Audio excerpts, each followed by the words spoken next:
நடைபெறுகின்ற 2026 சட்டமன்ற தேர்தலுக்கான பொது தேர்தலுக்கான கரூர் சட்டமன்ற தொகுதியினுடைய வேட்பாளராக கழகத்தினுடைய தலைவர், தமிழ்நாட்டினுடைய ஒப்பற்ற முதலமைச்சர் மாண்புமிகு தளபதி அவர்கள் திராவிட முன்னேற்ற கழகத்தின் சார்பில் ஆசி தியாகராஜன் அவர்களை வேட்பாளராக அறிவித்திருக்கின்றார்கள்.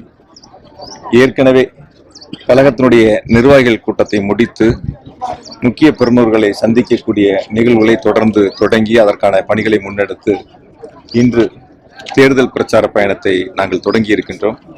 கரூர் மாவட்டத்தில் குறிப்பாக 4 சட்டமன்ற தொகுதிகளிலும் 2021 சட்டமன்ற தேர்தலை போல 2026 சட்டமன்ற தேர்தலிலும் 4 தொகுதியிலும் உதயசூரியன் சின்னம் போட்டியிடுவதற்கும் திராவிட முன்னேற்ற கழகம் போட்டியிடுவதற்குமான வாய்ப்பை எங்களுடைய கழக தலைவர்கள் எங்களுக்கு வழங்கியிருக்கின்றார்கள்.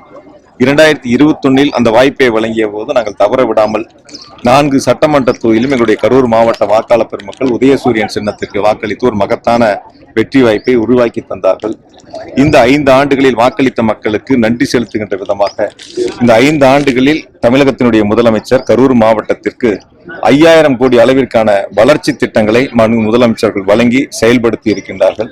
அந்த வகையில் கரூர் மாநகராட்சியில் மட்டும் ஏறத்தாழ 1140 கோடி ரூபாய் மதிப்பிலான வளர்ச்சி திட்டங்களை முதலமைச்சர்கள் வழங்கி இருக்கின்றார்கள்.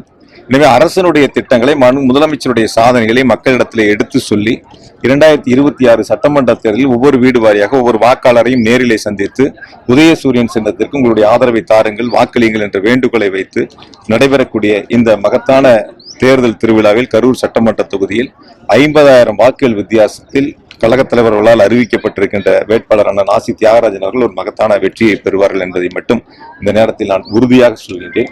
சில பேர் சில கருத்துக்களை முன்வைக்கலாம். ஆனால் நாங்கள் எங்களை பொறுத்தவரை அரசு செய்த சாதனைகளை, முதலமைச்சர் வழங்கிய திட்டங்களை மக்களிடத்தில் சொல்லி நாங்கள் வாக்குகளை சேகரிக்கின்றோம். எதிர்முகாமில் இருக்கக்கூடியவர்கள் 5 ஆண்டுகளும் பொறுப்பில் இருந்தவர்கள். ஆனால் அவர்கள் செய்த சாதனைகளை சொல்வதற்கு ஒன்றுமில்லை. ஏதாவது சாதனைகளை சொல்லியிருந்தாங்க, செஞ்சிருந்தாங்கன்னா அதை சொல்லி ஓட்டு கேட்பாங்க. சாதனைகளை சொல்லி ஓட்டு கேட்பதற்கு அவரிடத்தில் ஒன்றுமில்லை. ஆகையால் தேர்தல் அறிக்கையை சொல்லி அவர்கள் வாக்குகளை கேட்டுக் கொண்டிருக்கின்றார்கள். அவர்களுடைய தேர்தல் அறிக்கைகளை விட எங்களுடைய கழக தலைவர் முதலமைச்சர்கள் வெளியிட்ட தேர்தல் அறிக்கை என்பது இந்த தேர்தலில் ஒரு சூப்பர் ஸ்டாராக அமைந்திருக்கின்றன. அடித்தட்டு மக்கள் வரை அந்த தேர்தல் அறிக்கை சென்றிருக்கின்றன.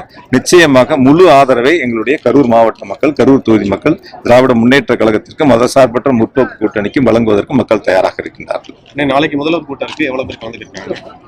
நாளை நடைபெறுகின்ற கழகத்தினுடைய தலைவர், தமிழ்நாட்டினுடைய முதலமைச்சர் மாண்புமிகு தளபதி அவர்கள் கரூர் மாவட்டத்தில் 4 சட்டமன்ற தொகுதிகளுக்கான தேர்தல் பிரச்சார பயணத்தில் ராயனூர் பகுதியில் நடைபெறுகின்ற பொதுக்கூட்டத்தில் எங்களுடைய கழக வேட்பாளருக்கு ஆதரவாக சிறப்புரையாற்ற இருக்கின்றார்கள். நாளை நடைபெறுகின்ற கூட்டத்தில் 1 லட்சத்திற்கும் மேற்பட்டோர் இந்த தேர்தல் பிரச்சார பயணத்திலே பங்கெடுப்பார்கள். அதற்கான ஏற்பாடுகளை நேற்று நாங்கள் முன்னெடுத்திருக்கின்றோம்.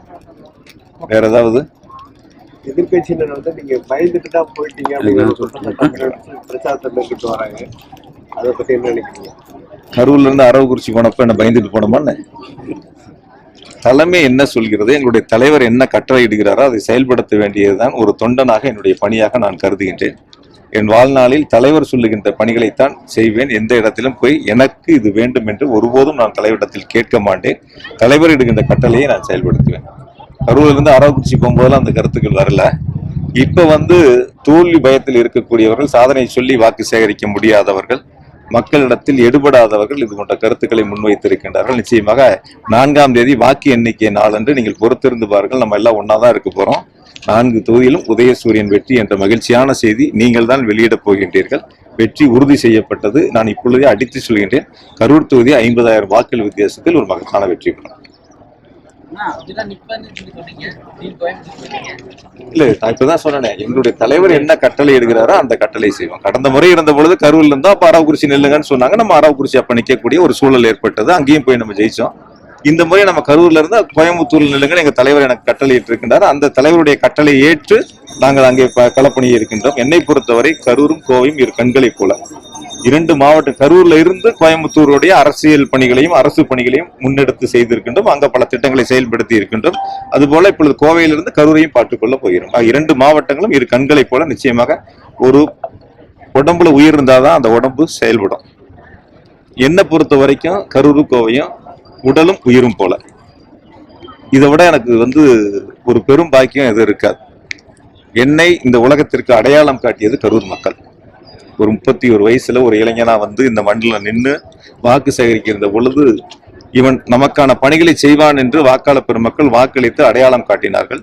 நான் போகாத தெருக்கள் இல்ல, கிராமங்கள் இல்ல, அத்தனை வீடுகளுக்கு என்னுடைய காலடி பெற்றிருக்கு. ஆகையால 2 கலந்திருக்கக்கூடிய மக்கள் முதலமைச்சர்கள் அறிவித்திருக்கின்ற அண்ணன் ஆசி தியாகராஜன் அவர்களுக்கு ஒரு மகத்தான வெற்றி வாய்ப்பை வழங்குவதற்கு தயாராக இருக்கின்றார்கள். ஆக கரூராக இருந்தாலும் கோவையாக இருந்தாலும் 2 கண்களைப் போல அரசுடைய திட்டங்களை கொண்டு வந்து சேர்ப்போம். இங்கு என்ன தேவையோ அதை அரசு முதலமைச்சர்கள் வழங்குவார்கள். கோவைக்கும் அந்த திட்டங்களை நாங்கள் செயல்படுத்துவோம். கோவை தெற்கு களம் எப்படி இருக்கு? நல்லா இருக்கு, ரொம்ப நல்லா இருக்கு.